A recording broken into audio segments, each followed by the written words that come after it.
दो कविताएं सुनाने का आदेश हुआ है, आपको 2.5 कविता सुनाऊंगा। पहली कविता है नए सेकुलर।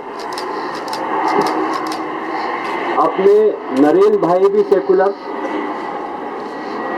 स्वर्गीय बाला साहब ठाकरे जी भी सेकुलर थे। गुरु गोलवलकर से ज्यादा सेकुलर तो कोई हुआ नहीं, और नाथूराम गोडसे का तो खैर कहना ही क्या। हिटलर की बात फिलहाल यहाँ छोड़ देते हैं। जो था तो आर्य मगर विदेशी था। हमारे देश में नेहरू गांधी जैसा कम्युनल कोई हुआ नहीं। अगर वे भी सेकुलर होते तो भारत 1947 में ही हिंदू राष्ट्र बन चुका होता। बेचारे नरेंद्र भाई को इसके वास्ते इतना पसीना तो बहाना नहीं पड़ता। कुत्ते के पिल्लों की मौत पर भी दुख प्रकट करने की नौबत तो नहीं आती। और सबसे बड़ी बात, देश को संभालने का कष्ट उन्हें उठाना नहीं पड़ता। दूसरी कविता है बब्बर शेर। यह तो हर कोई जानता है कि मोदी जी शेर हैं। ऐसे वैसे नहीं, बब्बर शेर हैं। इसका 56 इंच का सीना है, ऐसे शेर हैं।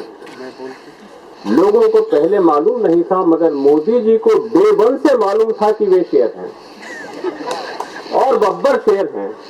हालांकि पहले वह दहाड़ते नहीं थे तो लोग समझते थे होगा कोई। लोग अब उनके दहाड़ते ही समझ जाते हैं कि ये तो भाई वो ही मोदी बब्बर शेर है।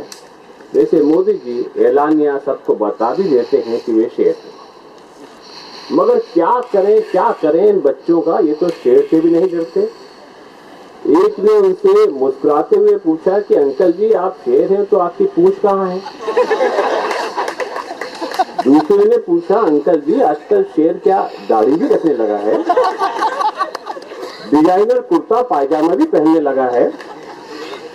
तीसरे ने पूछा अंकल जी आप शेर होकर फिर भाषण कैसे दे लेते हैं, और लोग आपको सुनने भी चले आते हैं, कमाल है। चौथे ने पूछा आप शेर होकर भरा दिल्ली में रह कैसे लेते हैं। पांचवें ने पूछा आप शेर हैं फिर भी हिंदू हैं, क्या शेर भी हिंदू मुसलमान होते हैं। छठा कुछ पूछने ही वाला था कि मोदी जी जोर से दहाड़े। इस पर भी किसी की चड्डी गीली नहीं हुई। उल्टे वे हंसने लगे, तालियां बजाने लगे, वंश बोर करने लगे। फिर पटकते हुए मोदी जी हवाई जहाज में चढ़ गए। बच्चों ने बाय बाय किया तो मोदी जी ने उनकी तरफ देखा तक नहीं।